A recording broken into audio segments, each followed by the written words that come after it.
माँ, मैं जब से मायके आई हूँ तब से देख रही हूँ आप और भाभी दोनों बस घर के कामों में ही लगे हो। किसी को मेरे पास बैठने तक की फुर्सत नहीं। क्या मैं रोज़ रोज़ यहाँ आती हूँ? आपके नाते नातिन आपसे मिलने को बेकरार थे, कह रहे थे नानी के घर जाएंगे और खूब मस्ती करेंगे। मगर मगर यहाँ तो आपके पास मेरे साथ बैठने तक का समय नहीं है। माँ, अब आपके आराम करने का समय है। इस उम्र में इतना काम करना शरीर के लिए अच्छा नहीं है।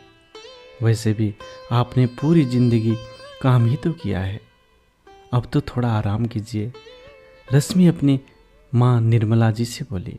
निर्मला जी ने इधर उधर नज़र दौड़ाकर कहा, तुम्हारी भाभी काव्या कहाँ गई? अभी तो यहीं रसोई में खड़ी थी। तुम तो जानती हो ना, अगर काव्या ने सुन लिया तो आफत आ जाएगी। वैसे भी उसकी आदत है छोटी छोटी बातों का पतंगड़ बना देने की, इसलिए तुम भी चुप ही रहा करो। रश्मि बोली, माँ, भाभी कपड़े सुखाने छत पर गई है, तभी तो मैं आपसे खुलकर बोल पा रही हूँ। वरना तो जानती हूँ कि भाभी के सामने अगर मैंने आपको मेरे साथ बैठने के लिए बोल दिया तो उनको बुरा लग जाएगा। मैं जानती हूँ आप और भाभी मिलकर ही घर का सारा काम करते हो, मगर आज मैं आई हूँ तो क्या आप दोनों कुछ वक्त मेरे साथ नहीं बैठ सकते? मैं सिर्फ आपको ही मेरे पास बैठने के लिए थोड़ी ना बोलती हूँ। मैं तो चाहती हूँ कि भाभी भी मेरे साथ कुछ वक्त गुजारे। मगर मैं जब भी आती हूँ वो मेरे साथ समय गुजारती ही नहीं। शायद उन्हें मेरा यहाँ आना इतना पसंद नहीं है।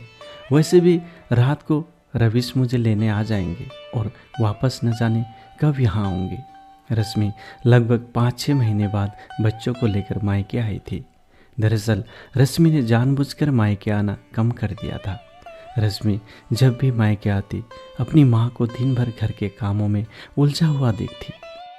वो जानती थी अब माँ की बूढ़ी हड्डियों में पहले जैसी ताकत नहीं है। उसे अपनी माँ को दिन भर ऐसे चक्कर घिरने की तरह काम करता देखकर बहुत दुख होता था।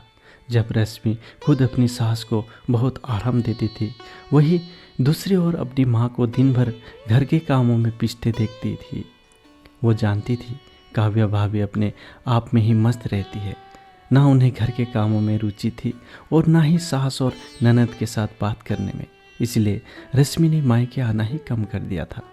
रश्मि के दोनों बच्चे गौरव और शानू नानी के घर आकर बहुत खुश थे। दोनों उनके मामा मामी के कमरे में टीवी देख रहे थे। तभी शानू के जोर से रोने की आवाज़ आई। रश्मि भाग कर आई और देखा तो शानू को बिस्तर पर पड़ा चाकू पाँव में लग गया था और खून निकल आया था। रश्मि ने फटाफट खून को साफ करके शानू को बैंडेड लगाया और काव्या से बोली, भाभी, बिस्तर पर चाकू भला कौन रखता है? यह तो अच्छा हुआ कि चाकू पैर में ही लगा, वरना कहीं और लग जाता तो सोचो क्या होता। काव्या बोली, दीदी, मुझसे ही चाकू बिस्तर पर छूट गया था, मैं वहीं बैठकर सुबह फल काट रही थी। रश्मि बोली, भाभी, वैसे भी आपका कमरा हमेशा अस्त व्यस्त रहता है, आप कभी कभार अपने कमरे की भी साफ सफाई कर लिया कीजिए। कमरा हमेशा ऐसे रखना अच्छी बात नहीं है। रश्मि का इतना कहते ही काव्या गुस्सा कर बोली, दीदी, कहने और करने में बहुत फ़र्क होता है। कहना बड़ा आसान होता है, जो काम करता है वही जानता है घर में कितना काम होता है। खाना बनाओ, बच्चों को स्कूल से लाओ और छोड़ो, ऊपर से काम वाली भी छुट्टी लेकर गांव गई है, इसीलिए झाड़ू पोछा और बर्तन साफ भी खुद करना पड़ रहा है। मैं अकेले कितना काम करती हूँ यह कोई नहीं देखता। यह सुनकर निर्मला जी बोली, बहू, मैं तुम्हारी सब कामों में मदद करती हूँ, फिर भी तुम सबके सामने यही ढिंढोरा पीटती रहती हो कि तुम अकेली घर का काम सब काम करती हो। मैं तुम्हारी हर काम में मदद करती हूँ, यह तुम भली भांति जानती हो।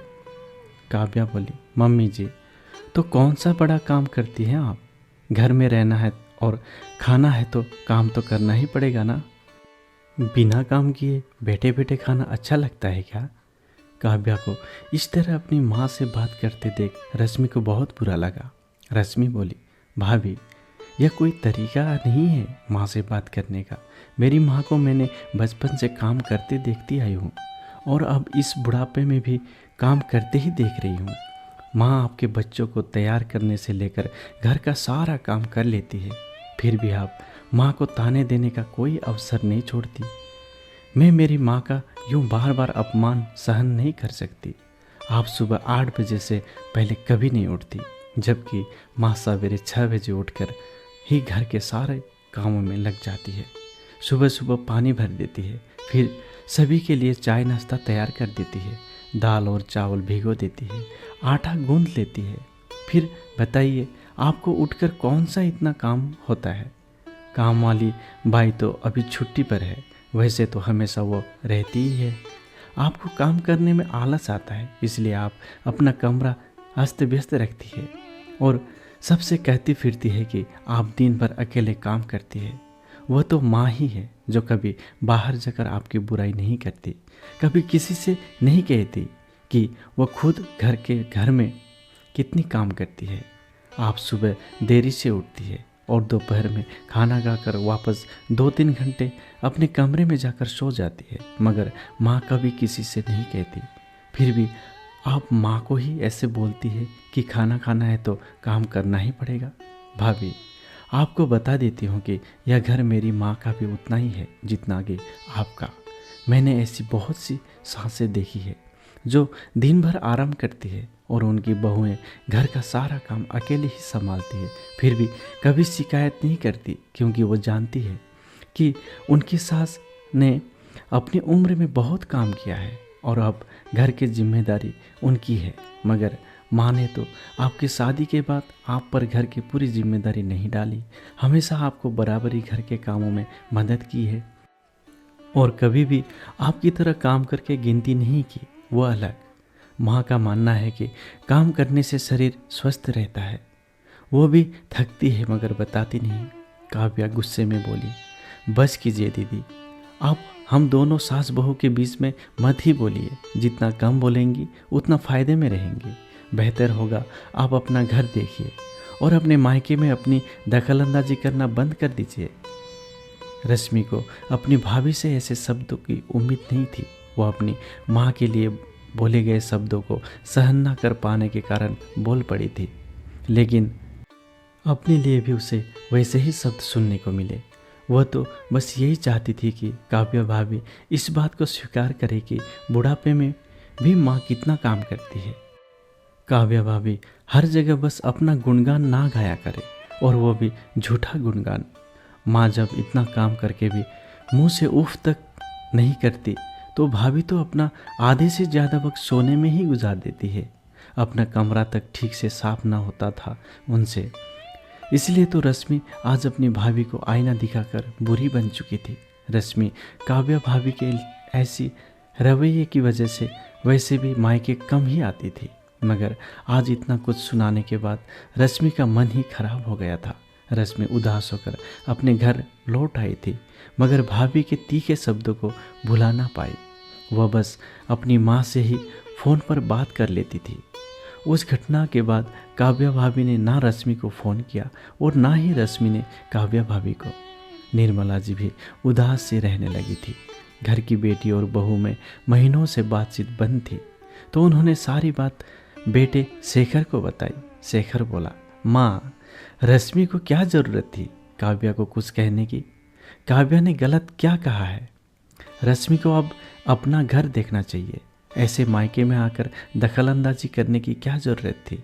निर्मला जी समझ गई कि काव्या ने शेखर को कुछ और ही पट्टी पढ़ा रखी है, इसलिए शेखर काव्या की तरफदारी कर रहा है। शेखर काव्या का साथ दिया देखकर निर्मला जी बोली, बेटा, आज तू भी 2 बच्चों का पिता है, तेरे भी एक बेटा और एक बेटी है।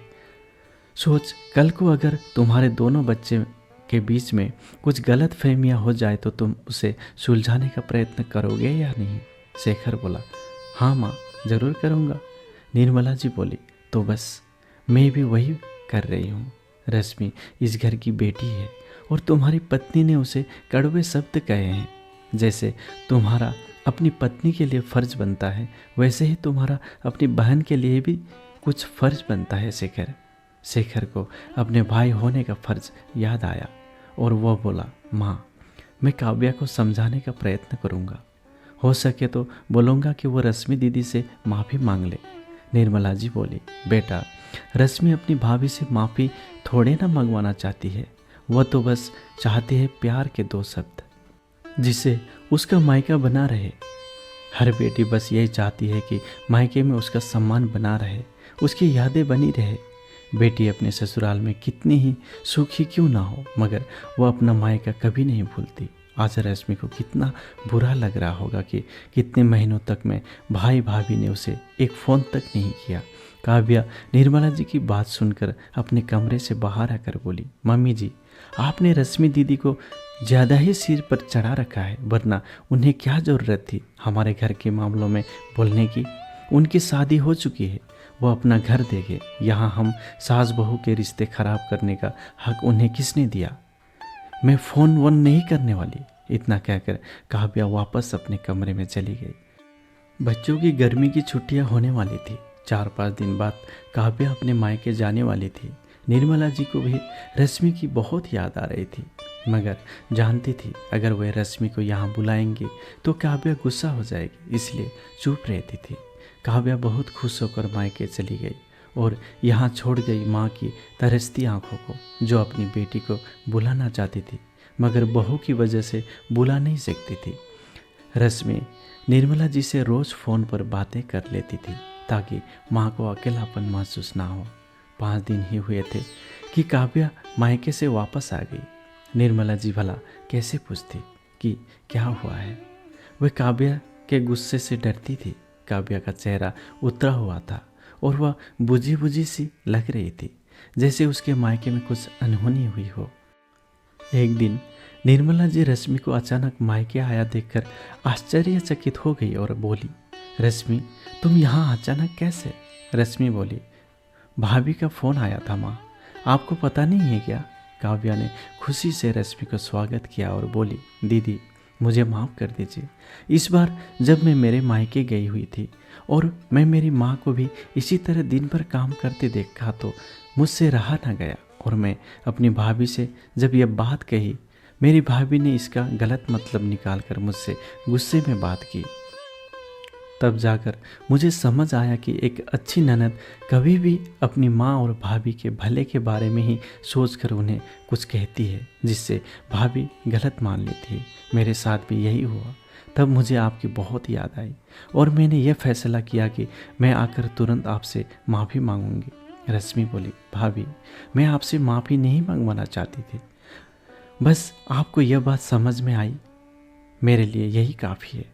काव्या बोली, मम्मी जी मैं आपसे भी माफ़ी मांगती हूँ। आप हमेशा मुझे हर काम में सहयोग करती रही, फिर भी मैंने आपकी कद्र ना की। निर्मला जी बोली, कोई बात नहीं बेटा, देर आए दुरुस्त आए। दोस्तों, हर घर में ननद और भाभी में छोटी मोटी नोकझोंक हो ही जाती है, मगर समय रहते अपनी गलतफहमियां दूर कर लेने में ही भलाई है, क्योंकि हर बेटी को अपना मायका बहुत प्यारा होता है। कहानी कैसी लगी कमेंट करके ज़रूर बताएं, और अगर अच्छी लगी तो वीडियो को लाइक शेयर और चैनल को सब्सक्राइब ज़रूर करें।